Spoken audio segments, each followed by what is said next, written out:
All right, trying to put a new rail bracket on here on masonry, or at least come with like brass, I don't know, screws, wood screws. So I ain't gonna cut it on that. There was plastic mollies in concrete are not good either. They fail eventually. So basically a toggle bolt is your best bet. So you have to make sure the hole's big enough to get the toggle through, which is that. And then in this case, it was a 3/8 inch. I didn't have a 3/8 inch masonry bit, but these holes were already here. So I could use this star drill. I call it a star drill. Well, it's probably got some other name.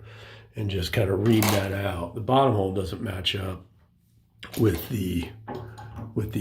So I'm gonna have to, I'll put the wood screw in, but I'll put a molly in there. I'll drill that out. I do have smaller masonry bits, so I'll be able to drill that out. I'll mark that and then drill that dude out. It has a bigger hole down here at the bottom. It's got some, I don't know, looks like my dad has done a rig job and put some sort of epoxy in there. I'm not gonna fool with trying to clean that up.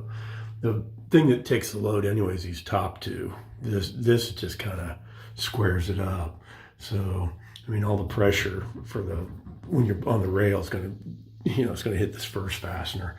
And so the bottom is just kind of holding it in place. It's not really gonna take any load because the load's transferred into the bracket off of that angle there.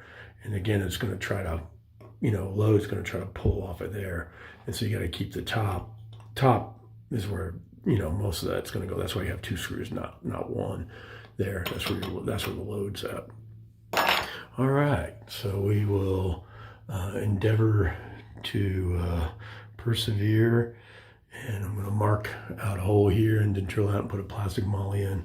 And I got these reamed out enough to get the toggle bolt in, and hopefully we'll have that. I was more concerned about hitting the webbing on the CMU, but we didn't hit it, and I checked it, kind of probed in there a little bit, so we shouldn't have any issues with that either.